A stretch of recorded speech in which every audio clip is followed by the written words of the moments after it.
Hello दोस्तों, जय हिंद, वंदे मातरम, राम राम। इस वीडियो में हम बात करेंगे वायुमंडलीय वायुदाब तथा वायुदाब की प्रमुख पेटियों के बारे में। इस अध्याय का नाम आपके वायुमंडलीय वायुदाब तथा वायुदाब की प्रमुख पेटियां है। यहाँ पर क्वेश्चन इस तरह से बन सकता है कि वायुदाब किसे कहते हैं, वायुदाब की प्रमुख पेटियों का सविस्तार वर्णन कीजिए। इस तरह से आपके एग्जाम में प्रश्न पूछा जा सकता है, तो इसी बेस पर हम इस अध्याय को कंप्लीट करेंगे। तो सबसे पहले कुछ जनरल बातें हैं वो जान लेते हैं। वायु गर्म होने पर फैलती है और ठंडी होने पर सिकुड़ती है। ये कॉमन सेंस की बात है कि जो किसी भी वस्तु का टेम्परेचर बढ़ने पर वो वस्तु फैलती है और किसी भी वस्तु का टेम्परेचर कम होने पर वो सिकुड़ती है। सेम ऐसा ही वायु के साथ भी होता है। वायु गर्म होकर फैलती है और ठंडी होने पर सिकुड़ती है। आगे देखते हैं। वायु गतिमान होकर अधिक दाब वाले क्षेत्रों से न्यून दाब वाले क्षेत्रों में प्रवाहित होती है, अर्थात वायु उच्च दाब से निम्न दाब की ओर प्रवाहित होती है या चलती है। क्षैतिज गतिमान वायु ही पवन है। अगर पवन की डेफिनेशन आपसे पूछी जाए कि पवन किसे कहते हैं, तो क्षैतिज का मतलब धरातल के समानांतर या धरातल से सटते हुए जो गतिमान वायु होती है उसी को हम पवन कहते हैं। ठीक है, तो ये कुछ कॉमन बातें हैं, ये ध्यान रखें। इसके बाद में वायुदाब का अर्थ, वायुदाब किसे कहते हैं तो देख लेते हैं। धरातलीय सतह पर या सागर तल पर प्रति इकाई क्षेत्र, जैसे 1 वर्ग इंच, 1 वर्ग सेंटीमीटर, 1 वर्ग मीटर आदि पर ऊपर स्थित वायुमंडल की समस्त परतों के पड़ने वाले समस्त भार को वायुदाब कहते हैं। या मध्य समुद्र तल से वायुमंडल की अंतिम सीमा तक 1 इकाई क्षेत्रफल के वायु स्तंभ के भार को वायुमंडलीय वायुदाब कहते हैं। ये डेफिनेशंस आप ध्यान रखें। आगे देखें। वायुदाब मापने की इकाई मिलीबार है। मिलीबार में वायुदाब को मापा जाता है, जिसका प्रतीक MB है। समुद्र तल पर औसत वायुदाब 1013.2 मिलीबार होता है। ये भी ध्यान रखें, औसत जो वायुदाब होता है समुद्र तल पर मापा जाता है और वो 1013.2 मिलीबार होता है। वायुदाब सागर तल पर सर्वाधिक होता है, जहाँ पर यह 1 वर्ग सेंटीमीटर पर लगभग 1 किलोग्राम यानी कि 1034 ग्राम होता है। अर्थात लगभग में 1 किलोग्राम बोल सकते हैं अपन इसको, हालांकि होता 1034 ग्राम है। ठीक है। गुरुत्वाकर्षण के कारण धरातल के निकट वायु सघन होती है। सघन का मतलब घनी या घनत्व ज़्यादा होता है और इसी कारण वायुदाब अधिक होता है। वायुदाब को मापने के लिए पारद वायुदाब मापी यानी कि मरकरी बैरोमीटर अथवा निर्द्रव बैरोमीटर एंड्रॉइड बैरोमीटर का प्रयोग किया जाता है। ये वायुदाब को मापने का यंत्र है। वायुदाब ऊंचाई के साथ घटता है, यानी कि जैसे जैसे हम ऊंचाई पर जाएंगे वैसे वैसे वायुदाब घटता जाता है, क्योंकि ऊंचाई पर वायु विरल होती जाती है। ऊंचाई पर वायुदाब भिन्न भिन्न स्थानों पर भिन्न भिन्न होता है और यह विभिन्नता ही वायु में गति का मुख्य कारण है। अर्थात पवनें उच्च वायुदाब क्षेत्रों से कम वायुदाब क्षेत्रों की तरफ चलती है। वायुदाब तथा तापमान में विपरीत संबंध होता है। इसका मतलब ये है कि अगर तापमान बढ़ता है तो वायुदाब घटता है, तापमान घटता है तो वायुदाब बढ़ता है।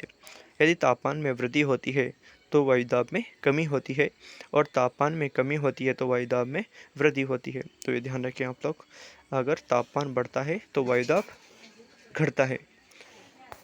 ठीक है, अगर तापमान बढ़ता है तो वायुदाब घटता है और अगर तापमान घटता है तो वायुदाब बढ़ता है, यानी कि दोनों में विपरीत संबंध है। एक घटेगा तो दूसरा बढ़ेगा, दूसरा बढ़ेगा तो दूसरा घटेगा। ठीक है, तो इस तरह ध्यान रखें। यदि तापमान अगर बढ़ता है तो वायुदाब घटता है और अगर तापमान घटता है तो वायुदाब बढ़ता है। इस तरह ध्यान रखें। समदाब रेखाएं, ये ध्यान रखना आप, समदाब रेखाएं किसे कहते हैं। सागर तल पर समान वायुदाब वाले स्थानों को मिलाने वाली काल्पनिक रेखा को समदाब रेखा कहते हैं, आइसोबार्स कहते हैं। धरातलीय सतह पर वायुदाब के क्षैतिज वितरण का अध्ययन समदाब रेखाओं के माध्यम से किया जाता है। यानी कि धरातल पर अगर हम धरातल पर वायुदाब के क्षैतिज वितरण का उल्लेख अगर देखें वितरण अगर देखें तो वो समदाब रेखाओं के माध्यम से ही देखा जाता है। ठीक है, दाब प्रवणता भी देख लो। प्रेशर ग्रेडियंट, दूरी के संदर्भ में दाब परिवर्तन की दर दाब प्रवणता है। दूरी के संदर्भ में दाब परिवर्तन यानी कि वायुदाब में जो परिवर्तन की दर है, ठीक है, उसको दाब प्रवणता कहते हैं। उच्च वायुदाब से निम्न वायुदाब की ओर ढाल को वायुदाब प्रवणता कहते हैं। ठीक है, ऐसे भी कह सकते हैं, उच्च वायुदाब से निम्न वायुदाब की ओर ढाल को वायुदाब प्रवणता कहते हैं। जहाँ समदाब रेखाएं पास पास हो वहाँ दाब प्रवणता अधिक होती है तथा जहाँ समदाब रेखाएं दूर दूर हो वहाँ दाब प्रवणता कम होती है। दाब प्रवणता को बैरोमेट्रिक ढाल भी कहते हैं। दाब प्रवणता को बैरोमेट्रिक ढाल भी कहते हैं। वायु की गति दाब प्रवणता पर निर्भर करती है। समुद्र तल पर वायुदाब वितरण मौसम मानचित्रों में दिखाया जाता है। यानी कि वायुदाब का वितरण अगर हमें दिखाना है तो हमें मौसम मानचित्रों का सहारा लेना पड़ता है। ग्लोब पर वायुदाब की कुल 7 पेटियाँ होती है, ये ध्यान रखना। 7 पेटियों में हम सबसे पहले ये जान लेते हैं कि जो 7 पेटियाँ होती है उनमें एक पेटी जो होती है वो क्रमशः निरंतर होती है। यानी कि जो भूमध्य रेखीय निम्न वायुदाब की पेटी है वो दोनों गोलार्धों में रेगुलर होती है, इसलिए उसको हम एक ही गिनते हैं। ठीक है, जबकि जो बाकी की पेटियाँ होती है वो दोनों गोलार्धों में 2-2 होती है। 3 क्षेत्र ऐसे बनते हैं जहाँ पर 2-2 वायुदाब की पेटियाँ होती है। ठीक है, एक 2-2 मतलब जैसे कि उत्तरी गोलार्ध में एक, दक्षिणी गोलार्ध में एक, फिर उत्तरी गोलार्ध में दूसरी एक और दक्षिणी गोलार्ध में ऐसे ऐसे करके कुल 6 पेटियाँ और प्लस एक भूमध्य रेखीय जो पेटी होती है उसको मिलाकर 7 पेटियाँ होती है। ठीक है, तो इसको हम 4 तरीके से 4 हेडिंग्स में देख लेंगे, जैसे कि देख लेंगे अभी आगे। वायुदाब का वितरण या वायुदाब पेटियाँ, हेडिंग डाल लेना, वायुदाब का वितरण, वायुदाब पेटियाँ। उत्पत्ति के आधार पर वायुदाब की पेटियों को 2 वृहद समूहों में विभाजित किया जाता है। ठीक है, एक तो यहाँ वृहद समूह का मतलब यह है कि उनकी विशेषताओं के आधार पर उनको 2 वृहद समूह में डिवाइड कर सकते हैं। जैसे कि एक तो होती है तापजन्य वायुदाब पेटियाँ जिनमें तापमान मुख्य होता है, यानी कि उच्च तापमान हो सकता है, निम्न तापमान हो सकता है। और एक होती है गतिजन्य वायुदाब पेटियाँ। तो तापजन्य वायुदाब पेटियों में हम भूमध्य रेखीय निम्न वायुदाब की पेटी को शामिल कर सकते हैं, क्योंकि यहाँ पर सूर्य की किरणें लंबवत पड़ती है, इसलिए यहाँ पर वर्ष भर उच्च तापमान होता है। तथा ध्रुवीय उच्च वायुदाब पेटियाँ, यहाँ ध्रुवों पर सूर्य की किरणें पड़ती ही नहीं है, तो यहाँ पर जो तापमान होता है वो बहुत ही कम होता है, न्यून होता है, ये शीत रहती है हमेशा। इसलिए ये दोनों जो पेटियाँ हैं ये तापजन्य पेटियाँ हैं। दोनों नहीं है, 3 है, क्योंकि भूमध्य रेखीय निम्न वायुदाब की पेटी एक है और ध्रुवीय उच्च वायुदाब उत्तरी गोलार्ध की अलग है और दक्षिणी गोलार्ध की अलग है, तो 2 ये हो गई, तो 3 पेटियाँ तो ये हो गई। ठीक है, उसके अलावा 4 पेटियाँ जो है वो गतिजन्य वायुदाब की पेटियाँ हैं। इसमें उपोष्ण उच्च वायुदाब दो पेटियाँ, या एक तो उत्तरी गोलार्ध में और एक दक्षिणी गोलार्ध में, तथा उपध्रुवीय निम्न वायुदाब पेटी है, ये भी उत्तरी गोलार्ध में अलग है और दक्षिणी गोलार्ध में अलग है। तो 4 पेटियाँ ये हो गई, 3 पेटियाँ तापजन्य हो गई, तो कुल मिलाकर 7 पेटियाँ हैं। अभी इनको अलग करके हम अध्ययन कर लेते हैं। पहली जो पेटी है वह है भूमध्य रेखीय निम्न वायुदाब पेटी, और ये तापजन्य है और ये केवल एक ही पेटी है। ठीक है, इसको हम एक ही हेडिंग से देख लेंगे, जान लेंगे। हालांकि हम पूरी 7 पेटियों को 4 हेडिंग्स में देख लेंगे। ठीक है, लेकिन जो भूमध्य रेखीय निम्न वायुदाब की पेटी है वो तापजन्य है और अकेली पेटी है। ये उत्तरी गोलार्ध में और दक्षिणी गोलार्ध में अलग अलग नहीं है, क्रमशः है, निरंतर है। ठीक है, इस पेटी का विस्तार भूमध्य रेखा के दोनों ओर 5 डिग्री अक्षांशों तक मिलता है, परंतु यह स्थिति स्थायी नहीं होती है। सूर्य के ऋतुवत उत्तरायण तथा दक्षिणायन होने के कारण इस पेटी में खिसकाव व स्थानांतरण होता रहता है। यानी कि इस पेटी का जो विस्तार है वो भूमध्य रेखा के दोनों ओर 5 डिग्री अक्षांशों तक मिलता है, यानी कि 0 डिग्री से 5 डिग्री उत्तर और 0 डिग्री से 5 डिग्री दक्षिण, तो ये क्रमशः हो जाती है पूरी की पूरी, इसलिए ये एक ही पेटी गिनने में आती है। भूमध्य रेखा पर वर्ष भर सूर्य की किरणें लंबवत पड़ती है तथा वर्ष भर दिन रात बराबर होते हैं, जिस कारण अत्यधिक तापमान के कारण हवाएं गर्म होकर फैलती है तथा ऊपर उड़ती है। इस कारण सदैव निम्न दाब बना रहता है। हाँ, हमने पहले बात की थी इस बारे में कि जो भूमध्य रेखा है वहाँ पर हमेशा सूर्य की किरणें सीधी पड़ती है, और जहाँ पर सूर्य की किरणें सीधी पड़ती है वहाँ पर तापमान ज़्यादा प्राप्त होता है, और जहाँ पर सूर्य ताप ज़्यादा प्राप्त होगा वहाँ पर तापमान ज़्यादा होगा, और जहाँ पर तापमान ज़्यादा होगा वहाँ पर वायुदाब कम होगा, न्यून होगा। और एक कारण ये भी है कि जो भूमध्य रेखीय क्षेत्र है वहाँ पर आर्द्रता अधिक होती है, नमी अधिक होती है, और जो नमी है वो भी वायुदाब को कम करती है। आगे देखिए, इस कारण सदैव निम्न दाब बना रहता है। वायुमंडल में नमी भी कम वायुदाब के लिए जिम्मेदार है, यानी कि जो ह्यूमिडिटी होती है, आर्द्रता होती है वायुमंडल की, वो भी निम्न वायुदाब के लिए जिम्मेदार होती है। यानी कि अगर आर्द्रता अधिक है, ह्यूमिडिटी अधिक है, नमी अधिक है, तो भी वायुदाब कम ही होगा। इस पेटी का तापमान से प्रत्यक्ष संबंध है, इसी कारण इसे तापजन्य न्यून वायुदाब पेटी यानी कि थर्मल लो प्रेशर बेल्ट कहते हैं। इस क्षेत्र में धरातल पर हवाओं में गति कम होने के कारण शांत वातावरण रहता है। हाँ, जो 0 डिग्री से 5 डिग्री उत्तर और 0 डिग्री से 5 डिग्री दक्षिण के बीच का जो क्षेत्र है, दक्षिण गोलार्ध के बीच का जो क्षेत्र है, वहाँ पर हवाएं मंद गति से, हवाओं की गति कम होती है, मंद गति से चलती है। यानी कि कुल मिलाकर यूँ कह सकते हैं कि यहाँ पर एक शांत वातावरण, शांत क्षेत्र पाया जाता है। इस कारण इस क्षेत्र को डोलड्रम कहा जाता है। डोलड्रम का मीनिंग होता है शांत क्षेत्र, रीजन ऑफ काम। ठीक है, हाँ, तो ये ध्यान रखना, डोलड्रम आपसे छोटे क्वेश्चन में पूछा जा सकता है, तो आप ध्यान रखना कि 0 डिग्री से 5 डिग्री उत्तर उत्तरी गोलार्ध और 0 डिग्री से 5 डिग्री दक्षिण यानी कि दक्षिणी गोलार्ध में एक हवाओं की शांत पेटी का एक क्षेत्र पाया जाता है। ठीक है, उस पेटी में हवाएं मंद गति से चलती है। ठीक है, और उसी पेटी को हम डोलड्रम कहते हैं, शांत क्षेत्र कहते हैं।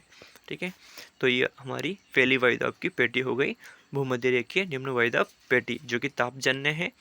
ठीक है, हाँ, आगे देखते हैं दूसरी, और ये उपोष्ण उच्च वायुदाब पेटी, ये गतिजन्य है। और ध्यान रखना, ये उत्तरी गोलार्ध में और दक्षिणी गोलार्ध में दो अलग अलग पेटियां हैं। ठीक है, हालांकि विशेषताएं दोनों की सेम है, लेकिन एक तो उत्तरी गोलार्ध में है और एक दक्षिणी गोलार्ध में है, इसलिए यहाँ पर इन पेटियों को हम दो पेटियों के रूप में गिनेंगे। यानी कि उपोष्ण उच्च वायुदाब की दो पेटियां हैं जो कि गतिजन्य हैं।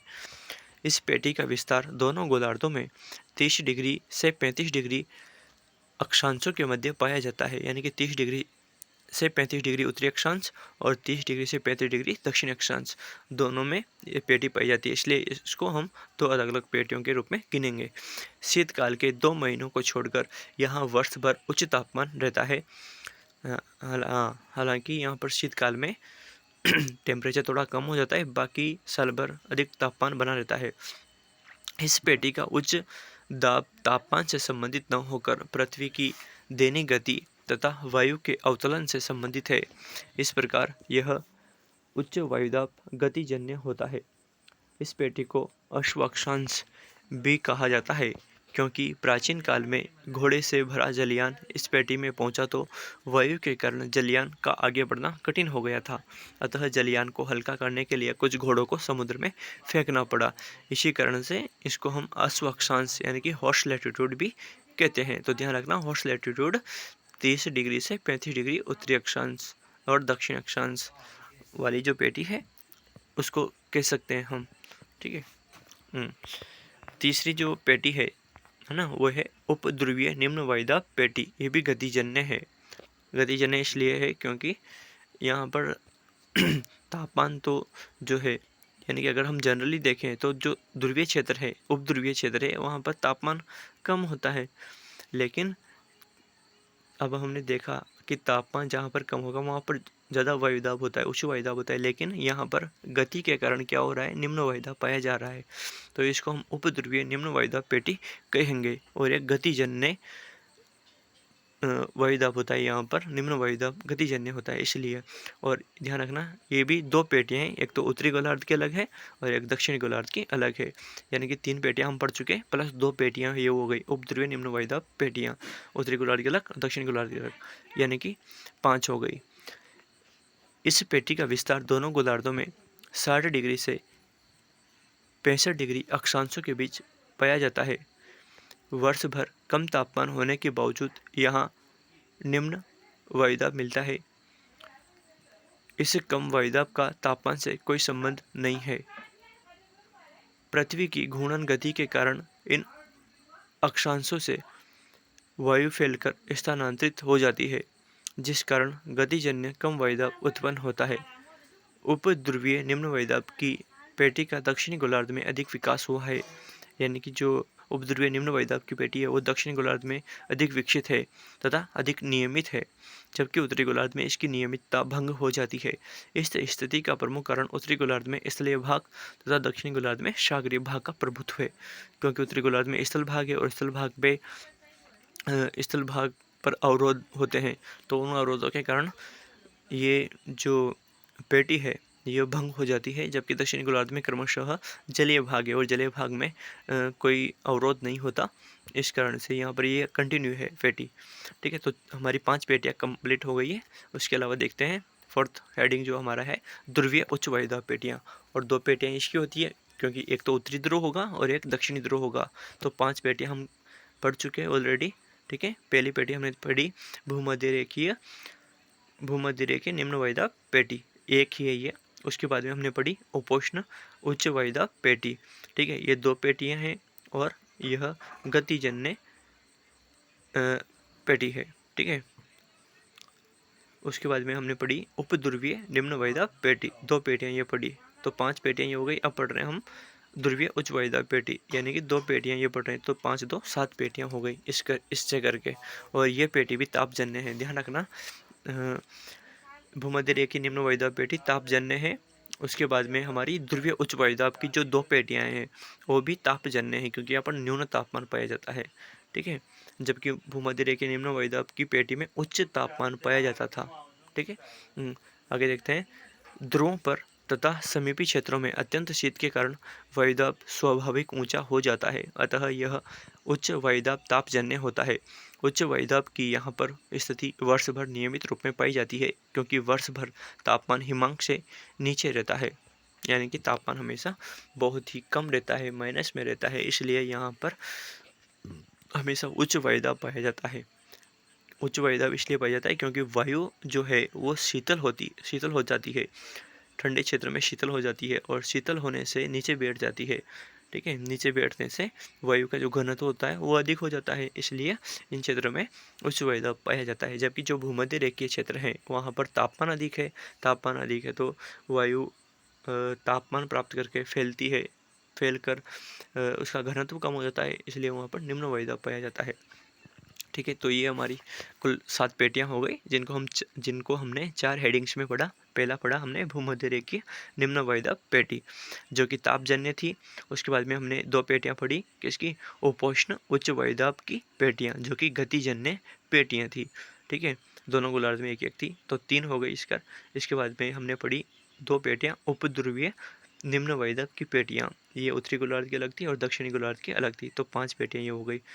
ठीक है, इसके बाद में हमने पढ़ा ध्रुवीय उच्च वायुदाब पेटी। ठीक है, ये भी तापजन्य पेटी थी और ये भी 2 पेटियां थी, उत्तरी गोलार्ध की अलग और दक्षिणी गोलार्ध की अलग। तो कुल मिलाकर जो ग्लोब है, हमारी पृथ्वी है, उस पृथ्वी पर कुल मिलाकर 7 वायुदाब की पेटियां पाई जाती है। आगे देख लेते हैं, कुछ शब्दावलियाँ हैं यहाँ पर।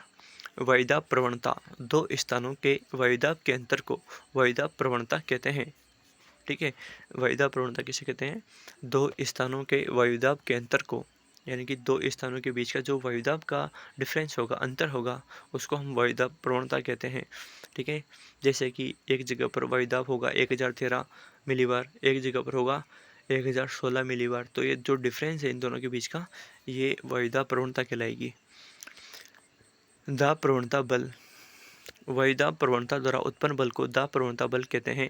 यह बल किसी भी पवन के संचरण के लिए गति प्रदर्शक बल का कार्य करता है। यहाँ पर इंपॉर्टेंट चीज जो है वह है कोरियालिस बल। ठीक है, विक्षेपण बल, डिफ्लेक्शन फोर्स। ठीक है, ये बहुत इंपॉर्टेंट है, इसको आप ध्यान से पढ़ लेना, अच्छे से पढ़ लेना। क्या होता है कोरियालिस बल? पृथ्वी अपने अक्ष रेखा के सहारे पश्चिम से पूर्व दिशा में घूर्णन करती है, अतः इस घूर्णन के कारण वायु की दिशा में विक्षेप का मतलब होता है भटकना, अपना मार्ग बदल लेना या विचलन हो जाना। ठीक है, की दिशा में विक्षेप या डिफ्लेक्शन या विचलन हो जाता है। इस प्रकार वायु की दिशा को विक्षेपित करने वाले, यानी कि विक्षेपित का मतलब होता है बदलने वाले, वायु की दिशा को विक्षेपित करने वाले बल को विक्षेप बल, डिफ्लेक्शन फोर्स कहते हैं। जीपी कोरियालिस ने वायु की दिशा में विक्षेप की प्रक्रिया का सर्वप्रथम अध्ययन किया, अतः इनके नाम पर विक्षेप बल को कोरियलिस बल या कोरियलिस प्रभाव कहते हैं। ध्यान रखना, वायु की दिशा में वायु की दिशा में वह बल जिसके द्वारा वायु की दिशा में विचलन हो जाता है या विक्षेप हो जाता है, या जिस बल के द्वारा वायु अपनी दिशा से विक्षेपित हो जाती है, उसे हम विक्षेपण बल या कोरियलिस फोर्स कहते हैं। क्यों कहते हैं कोरियलिस फोर्स? क्योंकि जीपी कोरियलिस ने सर्वप्रथम इस विक्षेपण बल का अध्ययन किया था। ठीक है, कोरियलिस बल के कारण सभी हवाएं, ये भी इम्पोर्टेंट है, ध्यान रखिएगा आप लोग। कोरियलिस बल के कारण सभी हवाएं उत्तरी गोलार्ध में दाहिनी ओर तथा दक्षिणी गोलार्ध में बाईं ओर मुड़ जाती है।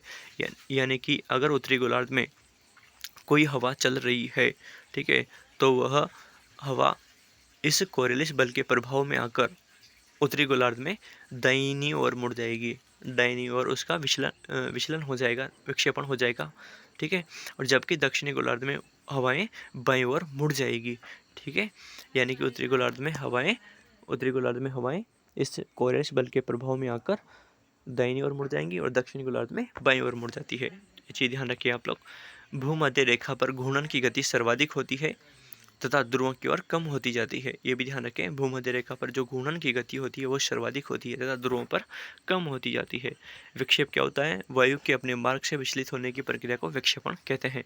यानी कि जो वायु मान लो सीधी चल रही है, ठीक है, सीधे चलते चलते वो अपने मार्ग से विचलित हो जाती है, भटक जाती है, तो उसको हम विक्षेप कहते हैं या विक्षेपण कहते हैं। उत्तरी गोलार्ध में ये विक्षेपण दाहिनी ओर होगा और दक्षिणी गोलार्ध में ये विक्षेपण बाईं ओर होगा। ठीक है, यहाँ पर ये अध्याय समाप्त होता है आपका। इसके पहले हमारा एक अध्याय था वायुमंडलीय तापमान, उसका लंबवत और क्षैतिज वितरण। ठीक है, वो भी आप लोग अच्छे से पढ़ लें और ये भी आप अच्छे से पढ़ें, क्योंकि यहाँ से क्वेश्चन आने की संभावना बहुत ज़्यादा है। ठीक है, और साथ ही साथ आप चैनल को शेयर कर सकते हैं, सब्सक्राइब कर लें और कमेंट करके भी बताएं थोड़ा सा कैसा लगा आपको, या कोई चीज़ समझ में आई हो, नहीं आई हो, वो भी बताएं आप लोग। ठीक है, थोड़ा शेयर करो, सपोर्ट करो आप लोग। ठीक है, जय हिंद, वंदे मातरम, राम राम।